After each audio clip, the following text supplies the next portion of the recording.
कल्याणी बहन, ये लो, रश्मि के नाम से रजिस्टर पोस्ट है। रश्मि के नाम से? हाँ। कहाँ से आई है? बाराबंकी सिविल कोर्ट से। सिविल कोर्ट से?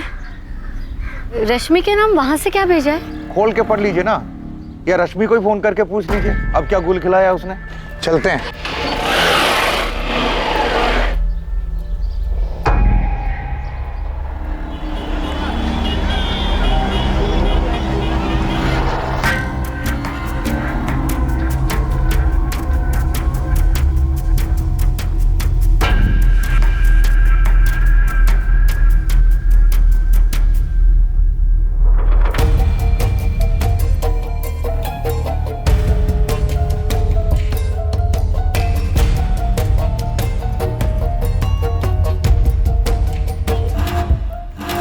माँ, इतने सारे सवाल पूछने के बजाय ये बताओ कि कोर्ट के नोटिस में लिखा क्या है? रश्मि, शायद तुम्हें कोर्ट में हाजिर होना है। हमें ठीक से समझ में नहीं आ रहा है इसमें क्या लिखा है। किसने भेजा है? अगर कोर्ट से नोटिस आया तो नाम तो लिखा ही होगा।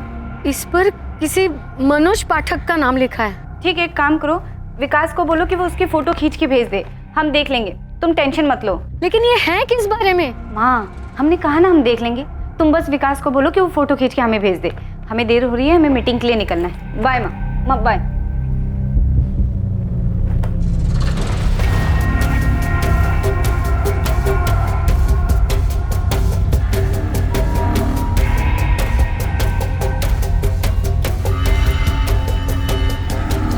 रश्मि आज पक्का एक और क्लाइंट लेके आएगी एजेंसी के लिए, देख। हाँ, उसकी स्कर्ट की लेंथ और छोटी हो गई है। विकास, ये नोटिस पढ़कर कुछ समझे? चाचा जी, हमको बस इतना समझ आया है कि दीदी ने किसी मनोज पाठक से 5 लाख रुपए लिए हैं। भाई साहब, लेकिन इस नोटिस में लिखा क्या है? कल्याणी, तुम हमेशा ऐसे ही ना समझ रहे ना, और विकास तुम भी। रश्मि ने ये पैसे क्यों लिए, कुछ समझ में आया? नहीं चाचा जी। अरे तुम्हारा घर रश्मि ने इस आदमी को बेच दिया है, यही बालापुर वाला घर जिसमें तुम लोग रह रहे हो। और तो और उसने टोकन के पैसे भी लिए हैं, और अब रश्मि ना तो उसको पैसे वापस कर रही है, ना ही घर के कागजात। इसलिए मनोज पाठक ने बाराबंकी सिविल कोर्ट के अंदर रश्मि के खिलाफ केस दाखिल किया है। रश्मि ने हमारा घर बेच दिया? हमें बिना बताए दीदी ऐसे कैसे कर सकती हैं? तुम्हें और तुम्हारी माँ को कुछ पता भी है कि रश्मि वहां लखनऊ में बैठकर क्या क्या करती है?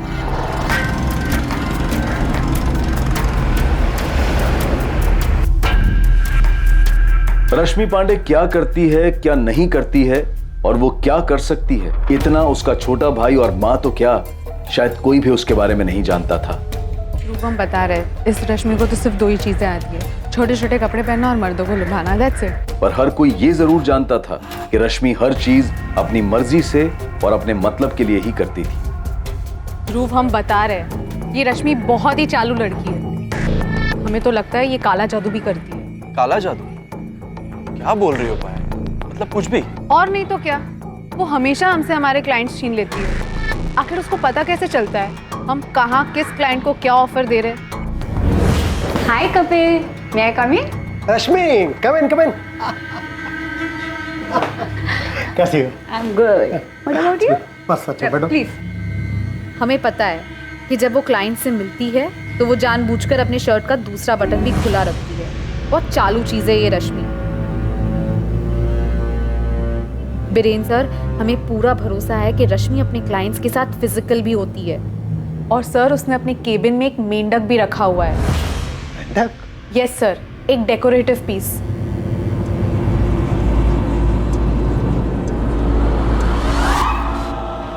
सर, वैसे तो ये मेंढक दिखने में डेकोरेटिव पीस लगता है, लेकिन सर हमें पूरा भरोसा है वो इसे जादू टोने के लिए इस्तेमाल करती है। पायल, तुम्हें जलन हो रही है? जलन? रश्मि से? सर, आपको दिख नहीं रहा है, वो अपने बॉडी का इस्तेमाल कर रही है। पायल, वो अपने काम में माहिर है और अपने टारगेट्स पूरे करने के बाद भी बहुत ही मेहनत करती है और ज्यादा से ज्यादा क्लाइंट्स लाने की कोशिश करती है। वो एजेंसी के लिए अच्छी बात है ना? सर, कोई और होता ना तो हिम्मत नहीं करता आपसे कहने की, लेकिन सर हम कह रहे हैं रश्मि सही नहीं है। आप जानते हैं वो कौन है? वो एक नंबर। पायल, मेहनत और लगन से आगे निकलने की कोशिश करो, अपने टारगेट्स पूरे करो, ये सारी शिकायतों से दूर रहो। और हर बात जो तुम कह रही हो ना, कि अपनी बॉडी का इस्तेमाल कर रही है, वो अच्छी बात नहीं है। वो एम्बिशियस और मेहनती लड़की है और मेहनत से आगे बढ़ने की कोशिश करे।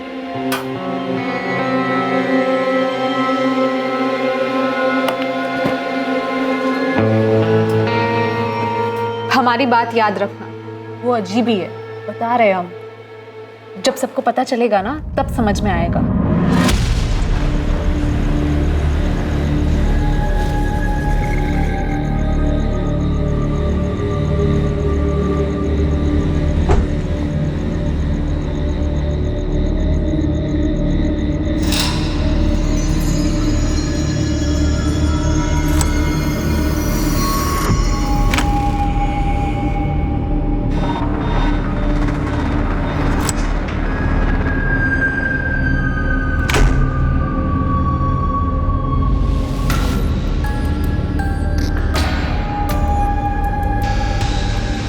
जो लोग जिंदगी में हर चीज को तोड़ मरोड़ कर पेश करते हैं, चाहे वो लोगों से हेर फेर करते हैं या फिर वो जिस रिश्ते में होते हैं उसमें हेर फेर करते हैं, उन्हें लगता है कि हेर फेर करना उनकी एक अनोखी कला है। और हेर फेर के भयानक रास्ते पर चलते हुए वो अक्सर ये भूल जाते हैं कि कभी कभी वो अपनी हद पार कर जाते हैं।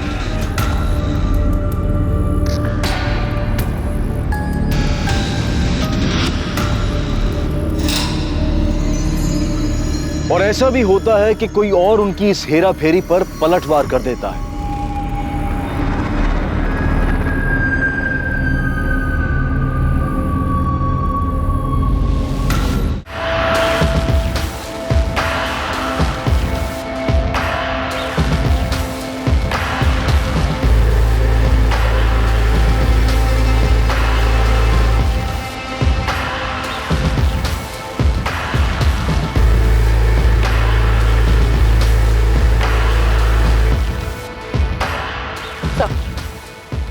बॉडी में ऐसा कुछ भी नहीं मिला जिससे लाश की पहचान हो सके। यहाँ आसपास किसी गाड़ी के टायर के निशान भी नहीं है, जिससे पता चलता है कि लाश को किसी गाड़ी से लाया गया। सर, ये बॉडी आज की नहीं लग रही है। इस बॉडी को इस बड़े पत्थर से बांध के, इस रस्सी से बांध के पानी में फेंक दिया गया ताकि लाश नीचे दबी रहे पानी में, लेकिन ये ऊपर आ गई और किनारे लग गई।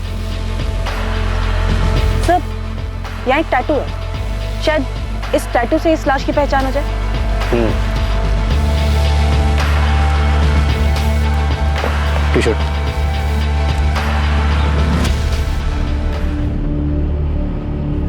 पायल, पायल, तुम्हें फॉरवर्डेड मैसेज मिला क्या? हाँ? ये रश्मि है। पुलिस अब तक पहचान नहीं कर पाई। कब हुआ ये? हमें नहीं पता, 1 घंटे पहले मैसेज आया हमको ये। इस लड़की का गला बुरी तरीके से घोट कर मार दिया गया है, इतनी बुरी तरीके से कि इसके गले की एक हड्डी टूट गई। मुझे लगता है इस लड़की की हत्या काफी वक्त पहले की गई है। I mean, काफी दिन पहले। काफी दिन नहीं, 1 दिन से थोड़ा ज्यादा। इसकी डेथ अप्रोक्स 36 से 40 घंटे पहले हुई। आज 9 अक्टूबर है, 7 अक्टूबर की रात को इसकी डेथ हुई। कोई सेक्सुअल असॉल्ट? सेक्सुअल असॉल्ट तो नहीं है सर, लेकिन इतना पता चल रहा है कि डेथ से पहले ये सेक्सुअली एक्टिव जरूर थी। सर, इस लड़की के बारे में पता चल गया। रश्मि पांडे नाम है इसका, रमेश विहार कॉलोनी में रहती थी। इसके माँ और भाई बालापुर गांव में रहते हैं। डॉक्टर वैद्य बता रहे हैं कि इस लड़की की हत्या 7 अक्टूबर की रात को हुई।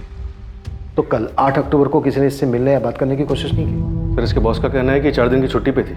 सर, ये रश्मि पांडे ही है, हमारी एजेंसी की स्टार सेल्स मैनेजर। सर ये कैसे हुआ? बीरेन जी, उसकी लाश हमें कुछ वक्त पहले ही संपत नहर में मिली, लेकिन हमें लगता है कि उसकी हत्या 1 दिन पहले हो गई थी। सर, 7 to 10 अक्टूबर उसने छुट्टी ली थी। कोई केस के सिलसिले में उसे कोर्ट में हाजिर होना था। 11 अक्टूबर को तो वो ऑफिस ज्वाइन करने वाली थी। सर, रश्मि के माँ बाप कहाँ हैं और रश्मि कहाँ रहती थी? हाँ, हम रश्मि की माँ बोल रहे हैं। आप कौन बात कर रही हैं? असिस्टेंट सब इंस्पेक्टर मीना राय बोल रही हूँ, नावेदगंज पुलिस थाने से। आपको यहाँ लखनऊ आना पड़ेगा कल्याणी जी। आज सुबह हमें रश्मि की लाश मिली। रश्मि की लाश? ये क्या कह रही हैं आप? रश्मि मर चुकी है कल्याणी।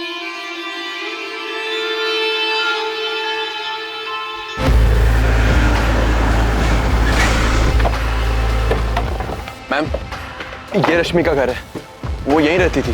हमने उसे एक बार ड्रॉप किया था। ये रश्मि की कार है मैम।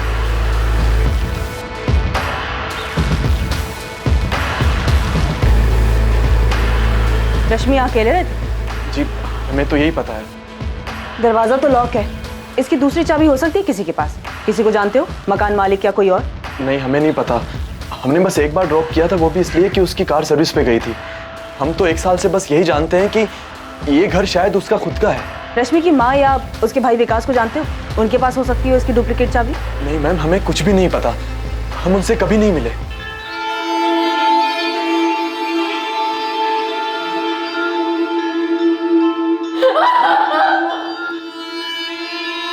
कैसे हुए ये?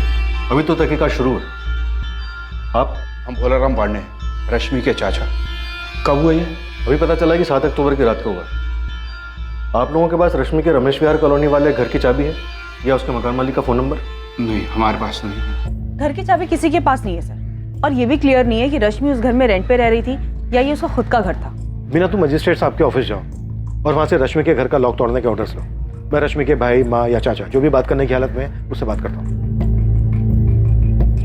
अश्विन नंबर है 44400913। नाम है रश्मि पांडे।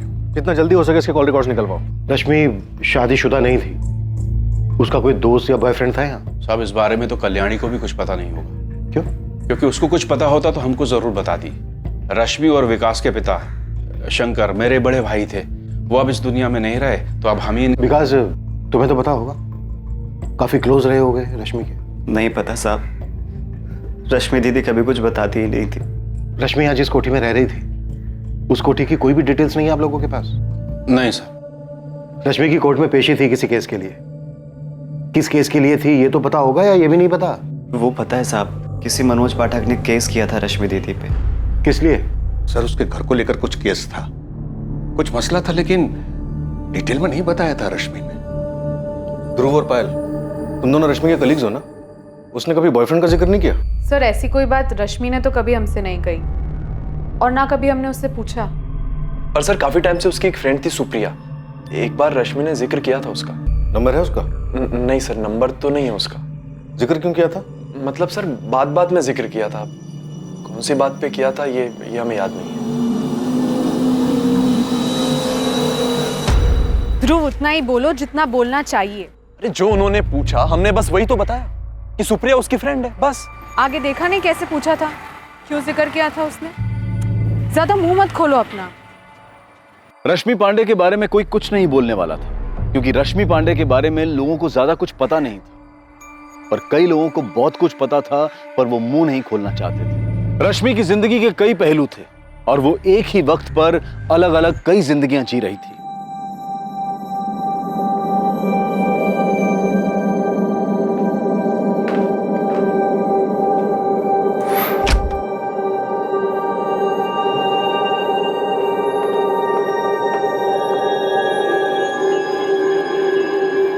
क्या किया है तुमने ऋषभ? यही तो हम आपसे पूछने वाले थे पापा, कि आपने क्या किया है। देखो बेटा, वो लड़की थी तो मुसीबत थी, और अब नहीं है तो और बड़ी मुसीबत है। पापा हमारे लिए या आपके लिए, या आपके और दशरथ जी के लिए? प्रद्युमन चौधरी और दशरथ जी के आपसी मतभेद में बलि चढ़ी रश्मि पांडे। ये खेल मत खेलो ऋषभ, मजाक में भी नहीं। वो तकलीफ हमारे लिए थी या आपके लिए प्रद्युमन जी? देखिए दशरथ जी, आपको और हमें दोनों को पता है कि उसके जाने से किसी को दुख नहीं हो, ना आपको ना हमें। फिर आप परेशान क्यों लग रहे हैं? क्योंकि ये भी आप जानते हैं कि कुछ ताले ऐसे होते हैं जिनकी चाबी नहीं मिले तो अच्छा है। हमें बस इस बात की फिक्र है कि कोई बेमतलब की चाबी ना मिल जाए और पुलिस का इन्वेस्टिगेशन ताले की खोज में न निकल पाए। देखिए हाजी के आपके भी अच्छे मित्र हैं और हमारे भी, तो बस ये कह रहे हैं कि आग लगने के बाद फायर ब्रिगेड नहीं बुलाते, आग लगने ही नहीं देते। समझ रहे हैं आप हम क्या कह रहे हैं? ठीक है, आप कोई खेल मत खेलना तो हमें भी नहीं खेलना पड़ेगा, यहीं फुल स्टॉप लगाते हैं। तुमने उसका मर्डर संपत नहर के पास ले जाकर किया। सीधा बता दो, हम कोर्ट में डिफेंस तैयार कर लेंगे ना। ये कैसी बात कर रहे हो वकील साहब? तो मिस्टर मनोज पाठक, किसी ने तुमसे ये पूछा नहीं कि इससे पहले क्यों उछल रहे हो कि तुमने कुछ नहीं किया? चोर की दाढ़ी में तिनका वाली कहावत सुनी है? पर तुम नर्वस मत हो, अब मैं तुम्हारे साथ लॉयर हैं हम, ये पुलिस से डरते वरते नहीं है, और तुम्हें भी कह रहे हैं कि तुम्हें भी डरने की जरूरत नहीं, ठीक है?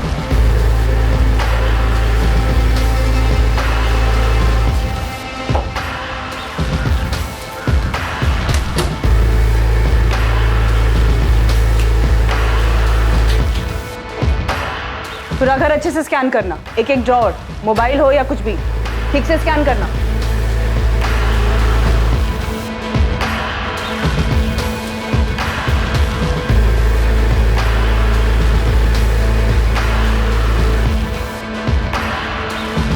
मैडम, ये गाड़ी की चाबी मिली। पूरी गाड़ी को अच्छे से चेक करो और वो वीडियो रिकॉर्डर को बोलो कि पूरे सर्च को अच्छे से रिकॉर्ड करे। जी मैडम। अच्छा हुआ तुमने सामने से फोन किया सुप्रीम, तुम्हारा फोन नंबर ही नहीं है किसी के पास। हमें पेपर में देखने के बाद पता चला सर। कैसे हुआ ये? और रश्मि किसके साथ बाहर गई थी? कौन कर सकता है ये सब? अब ये तो हमें तुम ही बता सकते हो, उसके भाई और माँ को भी कुछ नहीं पता। तुम अभी पुलिस स्टेशन आ जाओ, कुछ बात करनी है तुमसे। सर बाकी डिटेल्स निकाल रहा हूँ, लेकिन कॉलोनी के 2-3 लोगों से बात की तो पता चला रमेश विहार में जो घर है उसकी ऑनर रश्मि है। उसका खुद का घर है? हाँ सर, आप चाहें तो इलेक्ट्रिसिटी बिल वगैरह मंगवा के देख सकते हैं। कमाल, इन्वेस्टमेंट कंसल्टेंसी में इतनी कमाई, और ये तो वहाँ पे एम्प्लॉय थे, ओनर भी नहीं थी। 6 महीने पहले इस लड़की रश्मि पांडे ने मेरे क्लाइंट मनोज पाठक से 5 लाख रुपए टोकन मनी लिए अपने बालापुर गांव वाले घर को बेचने के लिए। रश्मि अपना घर बेच रही थी? जी सर। सर हम राघवपुर से है, ट्रेडिंग का बिजनेस करते हैं। इन्वेस्टमेंट के लिए हम रश्मि का गांव वाला घर खरीदना चाहते थे। 20 लाख रुपए में डील फाइनल हुई थी, 15 लाख रुपए बाय चेक और 5 लाख रुपए कैश एडवांस। और जो ये 5 लाख रुपए है ना सर, वो हमने रश्मि के लखनऊ वाले कोठी पे उसे दिए थे। अब आप घर के कागजात तैयार करवा लीजिए रश्मि जी, एक बार साइन हो जाए तो आपके बचे हुए 15 लाख भी आपको मिल जाएंगे। ठीक है मनोज जी, आप हमें 1-2 हफ्ते का वक्त दीजिए, हम आपके सारे पेपर्स रेडी करवा देंगे। सर 2 महीने बीत गए, रश्मि टाल मटोल करने लगी। मैंने उसे कई बार फोन किया सर, लेकिन वो कह रही थी हम कहाँ भागे जा रहे हैं, ना तुम्हारा पैसा भागे जा रहा है ना घर। और फिर 3 महीने पहले अचानक उसका रवैया चेंज हो गया सर। वो कहने लगी हमने आपसे पैसे लिए ही कहाँ थे। हमने काहे के पैसे लिए मनोज जी, और कब? कोई प्रूफ है आपके पास? मुझे चूना लगा रही हो? हम ही से पैसे लेकर हमसे खेल खेल रही हो? आप ऐसे धमकी मत दो मनोज जी। और इस बात का क्या मतलब है कि आप हमारा रेप करेंगे? क्या? हम अभी पुलिस को कंप्लेन करने जा रहे हैं कि आप हमें रेप करने की धमकी दे रहे हैं। सुनो सुनो रश्मि सुनो। एक तो पैसे लिए, ऊपर से हमें ही धमका रही है। यहाँ मेरे क्लाइंट मनोज पाठक ने बड़ा होशियारी वाला काम किया। उसने तुरंत हमें कॉल कर दिया, तो हमने भी तुरंत सिविल कोर्ट में चीटिंग का केस फाइल करवा दिया। और केस तुम हार रहे होगे मनोज, क्योंकि तुमने कहा कैश दिया था, तो कैश की कोई लिखा पढ़ी तो ही नहीं होगी। आप कहना क्या चाहते हैं इंस्पेक्टर साहब? आपका मतलब ये है कि मेरे क्लाइंट मनोज पाठक ने सिर्फ 5 लाख रुपए के लिए उस लड़की का मर्डर कर दिया? वकील साहब, आप मनोज पाठक के सिर्फ चीटिंग वाले केस में वकील हैं। यहाँ इस वक्त मनोज हमारा एक मर्डर केस में संदिग्ध है। सर एक केस करने के बाद में ऐसे ही चालाक और ऊंची दिमाग वाले लड़के के साथ हम क्यों उलझेंगे? केस करने के बाद हमने सिर्फ एक बार उसे फोन किया था ये कहने के लिए कि हमें वो घर नहीं चाहिए, सिर्फ हमारे पैसे हमें वापस कर दो। लेकिन वो तो बड़ी ढीठ लड़की थी। देखो इंस्पेक्टर साहब, हमें नहीं पता कि आप क्या जानते हैं उस लड़की के बारे में, लेकिन आपको इतना बता दें कि वो लड़की थी तो थोड़ी अजीब। कैसी अजीब? काश आप उस दिन होते कोर्ट में, जब वो पहली बार कोर्ट में सुनवाई के लिए आई थी।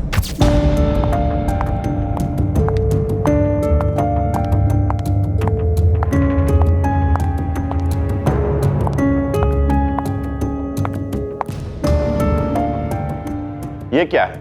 क्या सर? मिस रश्मि पांडे, आप इस तरह के कपड़े पहनकर कोर्ट में नहीं आ सकती। इसे कंटेम्प्ट ऑफ कोर्ट लिया जा सकता है।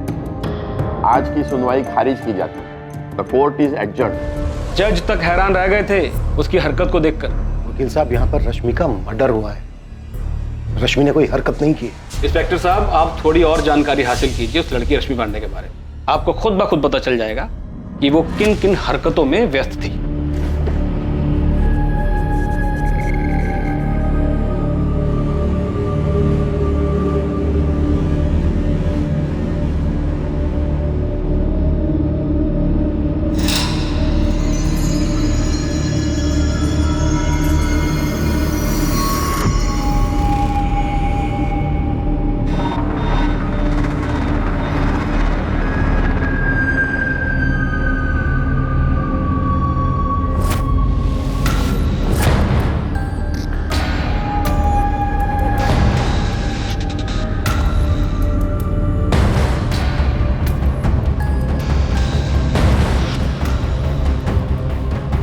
सचदेव त्रिपाठी, जी मैम। ये देखो, इस कमरे में 2 हिडन कैमरास हैं और यहाँ ये वायर भी है जो दीवार के अंदर से जा रही है। इसका रिकॉर्डर भी यहीं कहीं मिला। जल्दी ढूंढो कहाँ है। जी मैडम।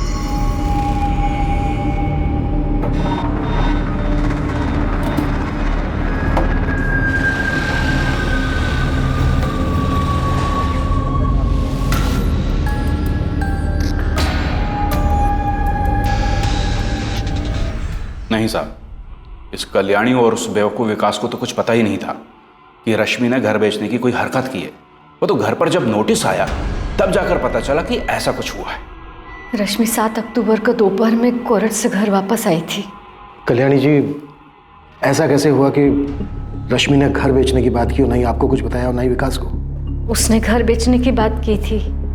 जब हम पूछे क्यों घर बेच रही है तो बोलती रही बस यहाँ लखनऊ आके रहो। हमारे लिए किराए का मकान देखने की बात की थी। ना, हमारे साथ नहीं माँ। हमने लखनऊ में दूसरी जगह घर देखा है, तुम और विकास वहीं रहोगे। लेकिन रश्मि, हम तुम्हारे साथ क्यों नहीं रहेंगे? क्योंकि तुम किचकिच करोगे हर चीज में। चाचा जी ने भूसा जो भर दिया तुम्हारे दिमाग में, जो रश्मि तुम्हारे हाथ से निकल गई है। चाचा जी हैं तुम्हारे, ऐसी बात नहीं करते। माँ, हम निकल रहे हैं, हमें लेट हो रहा है। रश्मि, क्या कर रहे हो बेटा? सुन तो, देख विकास भी ये गांव छोड़ के नहीं जाना चाहता है। वो गांव में रहे चाहे शहर में रहे, दोनों जगह कुछ खास उखड़ने वाला तो है, इसलिए हम कह रहे हैं चलो तो मतलब चलो। लेकिन ये घर बेचने का सोच कैसे सकती है तू? कैसे सोच सकती है मतलब? अरे माँ, इस घर से पैसे आएंगे वो हम ही नहीं रखने वाले ना, तुम्हारा विकास का हिस्सा दे देंगे। चलते हैं माँ। सुन तो रश्मि, और बस चली गई रश्मि। कल्याणी जी, आपको ये भी नहीं मालूम क्या लखनऊ में रश्मि जिस कोठी में रह रही थी वो कोठी उसी के नाम पर थी, वो खुद मालिक थी उसकी? नहीं मालूम, उसने कहा था वो किराए पे रहती है। सब इस कल्याणी का ही किया कराया है। इतनी छूट जो दे रखी थी अपनी बेटी को, उसको गांव से यहाँ आते वक्त ही मना कर देना चाहिए था। इसके पति मेरे बड़े भाई साहब शंकर पांडे गांव के स्कूल में मास्टर थे, सब इज्जत करते थे उनकी। उनके देहांत के बाद तो इस लड़की ने, कहने का मतलब है कि क्या क्या गुल खिलाए। क्या क्या गुल खिलाए? देखिए, मर्डर हुआ है रश्मि का, कुछ भी हमसे छिपाइएगा नहीं। सर, इस रश्मि पांडे ने सिर्फ मनोज पाठक को ही घर बेचने का झांसा देकर पैसे नहीं लिए थे, एक और भी है। मतलब रश्मि ने एक और आदमी को भी घर बेचा था? हाँ सर, टोकन भी लिया था। हमें रश्मि ने मनोज पाठक के बारे में कभी नहीं बताया सर। उसने तो हमसे कहा था कि उसका बालापुर वाला घर खरीदने के लिए अगर कोई हो तो हम उसे बताएं। और सर, इत्तेफाक से हम भरत गुलेचा को जानते थे जो बालापुर में घर खरीदना चाहता था। ओके रश्मि जी, वैसे रश्मि जी, घर के कागजात कब तक रेडी हो जाएंगे? हमें थोड़ा सा टाइम दीजिए। एक्चुअली हमारी माँ और भाई को उस घर से लखनऊ शिफ्ट करना होगा। जैसे ही घर खाली हो जाएगा आपके सारे पेपर्स रेडी कर देंगे। नहीं, कोई दिक्कत नहीं है, आप आराम से अपना समय लीजिए। ठीक है, थैंक यू सो मच, हम चलते हैं। चलिए। वेलकम भरत जी, प्लीज चिल्लाइए मत। हम आपसे तमीज से बात कर रहे हैं तो आप आवाज नीचे रखिए, वरना हम फोन काट देंगे। तुमने चीटिंग की है रश्मि हमारे साथ, और हमने तो ये भी सुना है कि किसी मनोज पाठक नाम के आदमी ने केस किया है तुम्हारे ऊपर। ये कोठी तुमने उसे भी बेची है। हम भूल गए थे आपको बताना, तो क्या ऐसी टोन में बात करेंगे आप? अगर रश्मि यहाँ वहाँ की बात ना करो तो अच्छा है। हमको हमारे पैसे वापस चाहिए, बस कह देते हैं अभी के अभी। और ये फ्रॉड है ना, हमारे साथ नहीं करना तुम, क्योंकि हम होने नहीं देंगे। देखिए भरत जी, अभी हम बिजी हैं, बाद में बात करते हैं। रश्मि, क्या कर रही हो? ये भरत गुलेचा हमें फोन करके चिल्ला रहा है। अरे यार, हो गई ना गड़बड़ हमसे। ये साला मनोज भी हमारे सर पे बैठा है। यार रश्मि, तुम ना बहुत गंदा गेम खेल रही हो। हम बोल रहे हैं तुमको, ये बड़े लोगों को ठगना अलग बात है। भरत गुलेचा बहुत सीधा साधा आदमी है, अपने मेहनत के पैसों से घर खरीदना चाहता है। अरे तो क्या भागे जा रहे हैं क्या हम? है ना यही? दुनिया में ऐसे बहुत सारे लोग हैं जो बिना किसी पछतावे या बिना किसी एहसास के लोगों को धोखा देते हैं।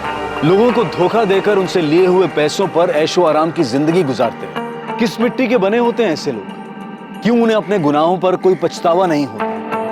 उन्हें ये सब कुछ गलत क्यों नहीं लगता? हमें तब पता चला कि रश्मि किसी मनोज पाठक के लफड़े में फंस गई है जब भरत गुलेचा ने हमें गुस्से में कॉल किया। हमने आपको भरत के बारे में इसलिए बताया क्योंकि हमें लगा, क्योंकि तुम्हें लगता है भरत ने रश्मि को मारा। हमें बस लगा।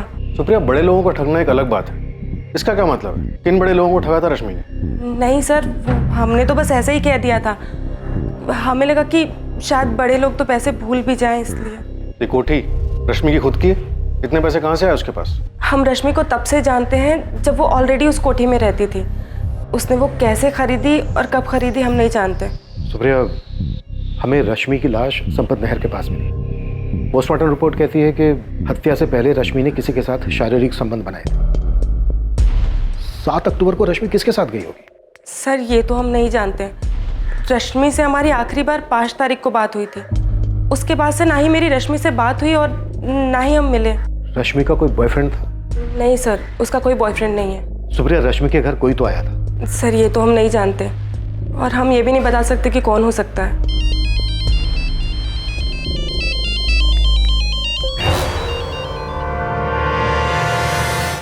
दो कैमरे कमरे में, हिडन कैमरास? जी सर, 2 कैमरास पूरी प्लानिंग के साथ बिस्तर की तरफ पॉइंट करते हुए लगाए गए हैं। और सर फूलदान में एक रिमोट कंट्रोल भी मिला है जिससे इन दोनों कैमरा को ऑन किया जा सकता है।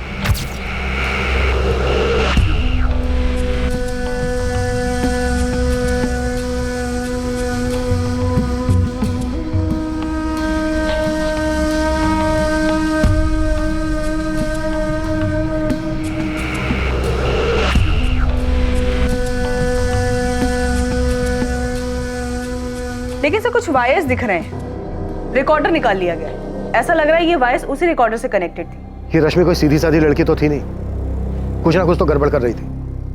भरत और मनोज का किस्सा हमारे सामने, ऐसे और भी लोग होंगे जिनको इसने ठगा होगा। सारी चीजों पर और अच्छे से ध्यान दो मीना, कोई ना कोई सुराग जरूर मिलेगा। जी सर। मैडम ये देखिए यहाँ कुछ है।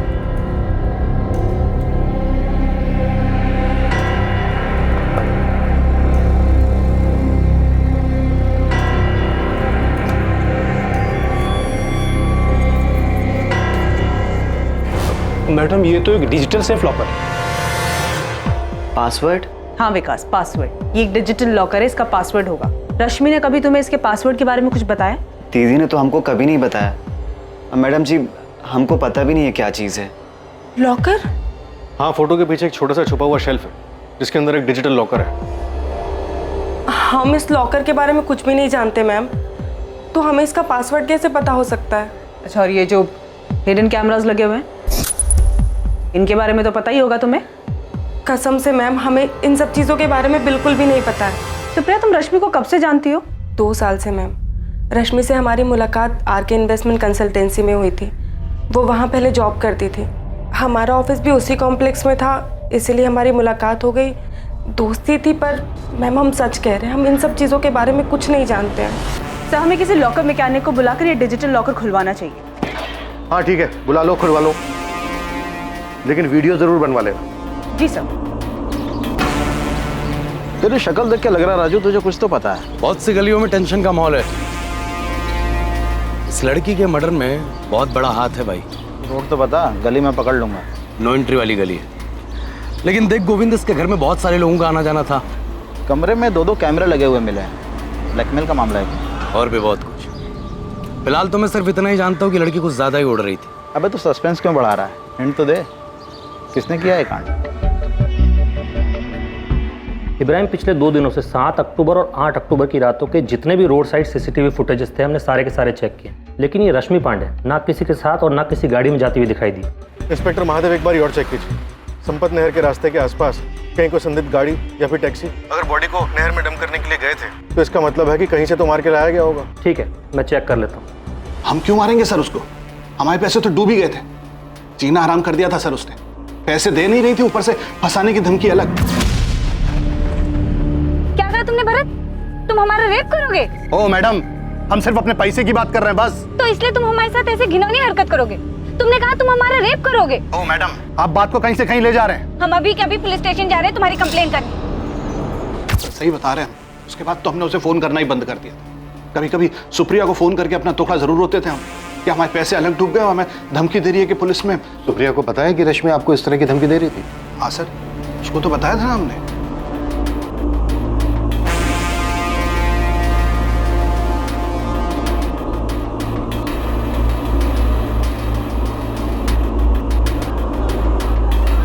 सर वो अपने टारगेट्स हर महीने पूरा करती और टारगेट से ज्यादा अचीव करती थी। सर उसको काफी इंसेंटिव्स भी मिलते थे। ये जो इसका घर है, इसकी अभी की मार्केट वैल्यू कुछ 55 लाख है और हमें पता चला है कि वो पिछले 4 साल से वहाँ रह रही थी, यानी 2015 से। तब उसकी मार्केट वैल्यू तकरीबन 40-45 लाख के आसपास रही होगी। क्या वो इतना कमा पाती थी जो ये घर ले सके? सर हमारे यहाँ तो वो 2 साल से ही काम करती थी, उसके पहले कहीं और काम करती थी। लेकिन एक बात जरूर है, बहुत ही मेहनती लड़की थी, अपने काम में माहिर थी, हाँ एम्बिशियस जरूर थी। जिस तरह से वो क्लाइंट लाती थी उसी तरह से अपने लिए भी अच्छी खासी इन्वेस्टमेंट करती होगी, और ये investment high risk high return वाला हो।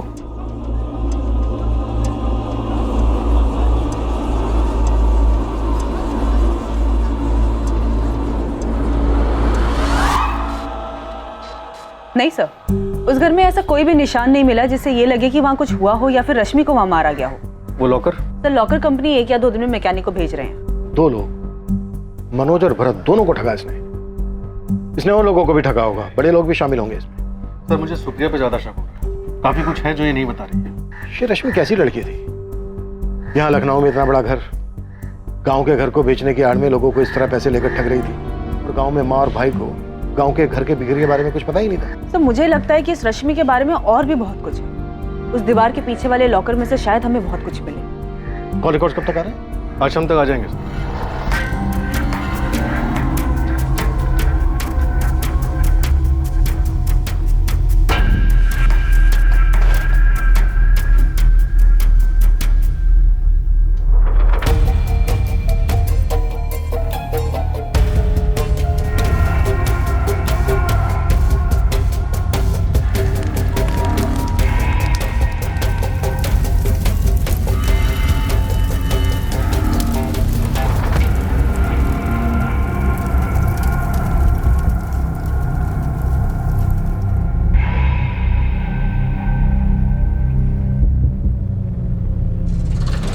कितना भी छुपाओ, पुलिस को आखिर पता चल ही जाना है कल्याणी।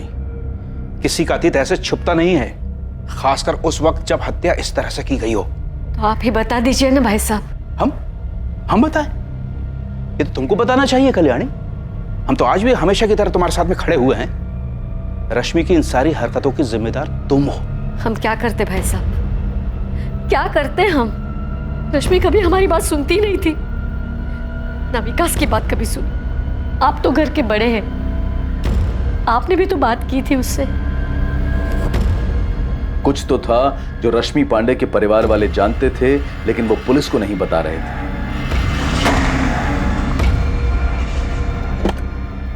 एक ऐसा अतीत जिसका असर वर्तमान पर पड़ने वाला था। रश्मि के घर पर मिलने वाले लॉकर से बहुत कुछ पता चलने वाला था।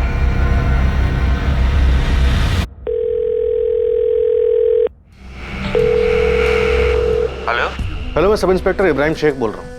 क्या मैं जान सकता हूँ मेरी बात किससे हो रही है? मैं ऋषभ चौधरी बोल रहा हूँ। बताइए क्या बात करनी है? आप रश्मि पांडे को तो जानते ही होंगे, उसे कॉल रिकॉर्ड्स में आपका नंबर मिला।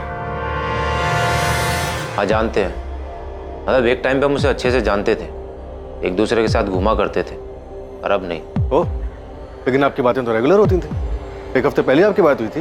ब्रेकअप होने के बाद एक दूसरे के साथ टच में नहीं रह सकते क्या? रश्मि का मर्डर हुआ है। हम जानते हैं, न्यूज़ में देखा है हमने, लेकिन देखिए मुझे ऐसे ही कॉल किया करते थे और वो भी हमें ऐसे ही कॉल किया करती थी। 1 साल पहले हमारा ब्रेकअप हो चुका है। अगर आपका अगला सवाल ये है कि उसका मर्डर हुआ और हम कभी नज़र नहीं आए और ना ही आखिरी बार उसकी डेड बॉडी को देखने आए, तो इस बारे में हम सिर्फ इतना ही कह सकते हैं, जब हमें उसके मर्डर की खबर आई हमें दुख हुआ, लेकिन अब इससे ज़्यादा हम कर भी क्या सकते हैं? सुप्रिया, पहली बात, ऋषभ बॉयफ्रेंड या एक्स बॉयफ्रेंड था रश्मि का जो उसके टच में था? दूसरी बात, रश्मि मनोज की तरह भरत को भी धमकियां दे रही थी। ऐसा कैसे हो सकता है कि तुम्हें इस बारे में कुछ पता ना हो? भरत ने साफ साफ बताया हमें कि उसने इस बारे में सब कुछ बताया था तुम्हें। हाँ सर, उसने बताया था, और सर हमें पता था कि रश्मि और ऋषभ का अफेयर चल रहा है, लेकिन सर दोनों का ब्रेकअप हो गया था। और सर भरत के बारे में तो हमने आपको खुद बताया था कि हमें उस पर शक है। सुप्रिया, और कौन सी ऐसी बातें हैं जो तुमने हमसे नहीं बताई? नहीं सर, और ऐसी कोई बात नहीं है।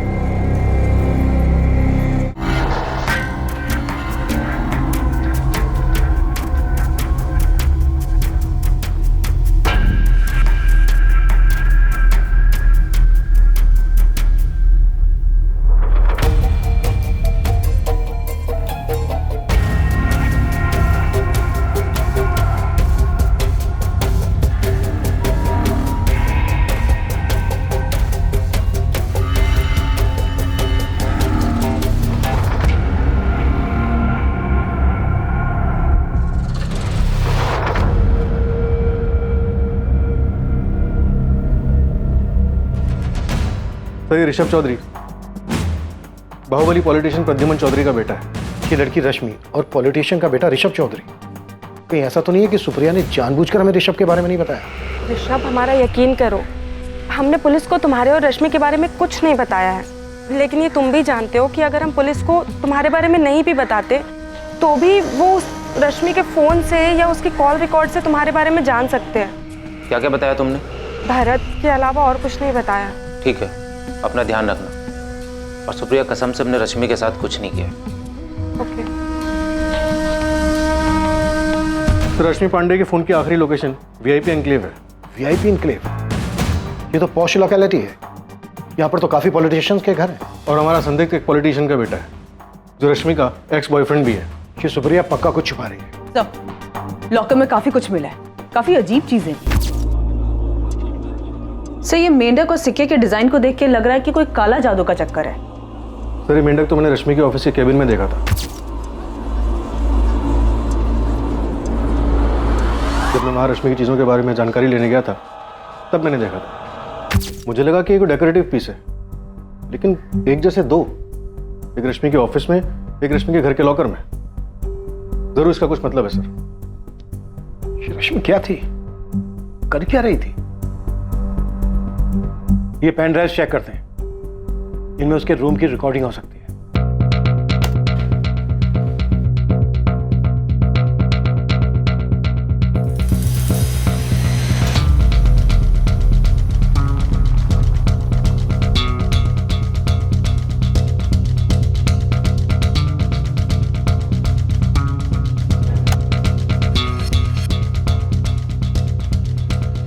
ये तो वो पॉलिटिशियन प्रद्युमन चौधरी है ना? प्रद्युमन चौधरी और दशरथ जी के आपसी मतभेद में बलि चढ़ी रश्मि पांडे। ये खेल मत खेलो ऋषभ, मजाक में भी नहीं। हाँ सर, ऋषभ चौधरी के पिता।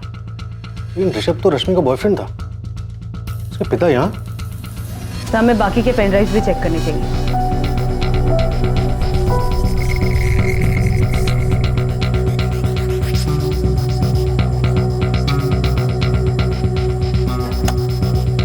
सर ये तो दूसरी पार्टी का पॉलिटिशियन दशरथ लाल है। आप कोई खेल मत खेलना तो हमें भी नहीं खेलना पड़ेगा।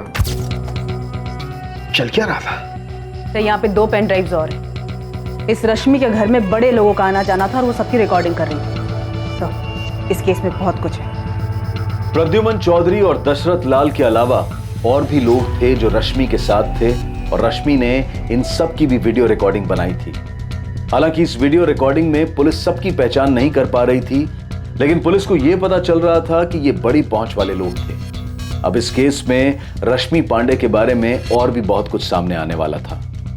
सर मैं पक्का तो नहीं कह सकता, लेकिन हमारी और एक एम्प्लॉई है, पायल त्यागी, जो रश्मि की कामयाबी से जलती थी, और वही एक है जिसने मुझे इसके बारे में बताया। मेंढक के बारे में? हाँ, मैंने भी रश्मि के कैबिन में मेंढक देखा था। मुझे तो वो डेकोरेटिव पीस लगा था। हाँ, लेकिन पायल को लगता था कि वो मेंढक का कुछ काले जादू से लेना देना है। बीरेन जी, रश्मि किसी तरह का कोई काला जादू करती थी क्या? सर उसके बारे में मुझे कुछ नहीं पता। लोगों को अपनी मुट्ठी में रखने और उन्हें अपने इशारों पर नचाने की शक्ति, इसे वशीकरण कहते हैं, लोगों को अपने वश में करने की विद्या। हमें ये शक्ति किसी भी तरीके से चाहिए और किसी भी कीमत पर। ऐसा नहीं होता है कि इंटरनेट पे आपने ऑर्डर दे दी और वो चीज़ आपके पास आ गई। ये विद्या प्राप्त करने के लिए तुम्हें कठिन तपस्या करनी पड़ेगी। हम कुछ भी करने के लिए तैयार हैं, हमें बस ये शक्तियाँ चाहिए। सर, हमें इन पॉलिटिशियंस प्रद्युमन चौधरी और दशरथ लाल और प्रद्युमन चौधरी के बेटे ऋषभ से बात करनी चाहिए। ये बहुत ही अजीब स्थिति है कि बाप और बेटे दोनों एक ही हालात में इस तरह। और इस सबके साथ वो रिकॉर्डर भी गायब है ना? Yes sir. और सर मुझे पूरा यकीन है कि उस रात घर पे कोई तो आया था जिसे घर और कैमरास के बारे में अच्छे से पता था। मर्डर उसी ने किया है रश्मि का। तो सब कुछ प्लान था।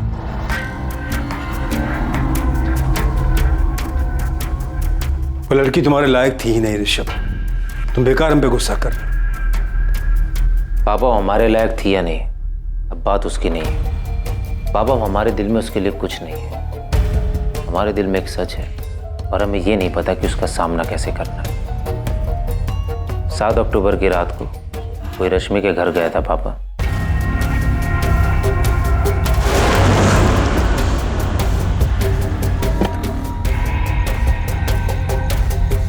सात अक्टूबर की रात को कोई रश्मि के घर गया था पापा।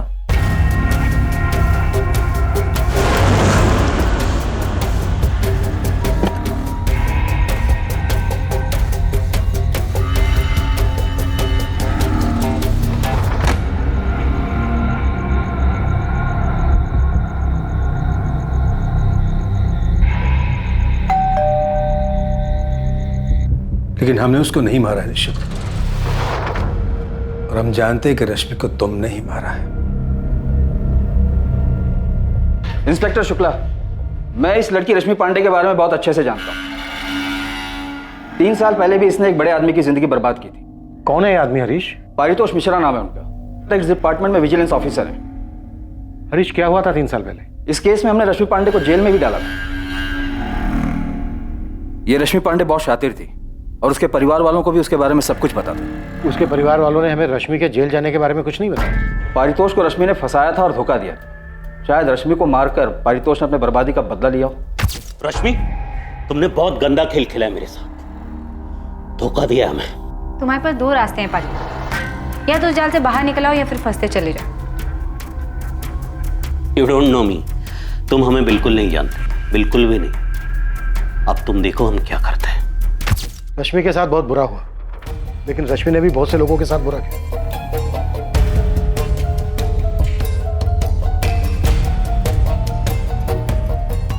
तो ये रश्मि भी इतनी सीधी नहीं थी। इन सब के साथ ऐसी रिकॉर्डिंग, और अब ये परितोष जिसका 3 साल पहले का किस्सा निकल के सामने आ रहा है।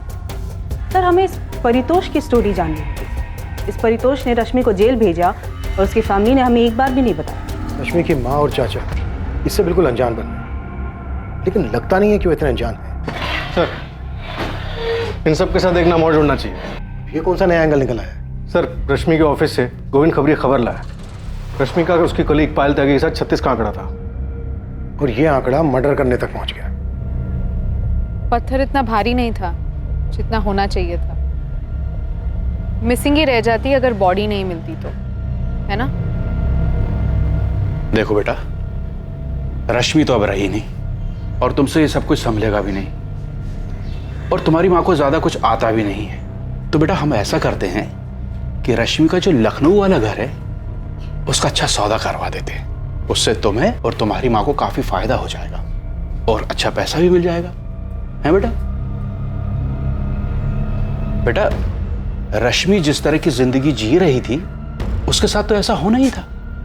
वो खुद अपने आप को इस अंजाम तक लेकर आई थी। बेटा तुम ज्यादा दुखी मत हो, बस अपनी मां को संभालो।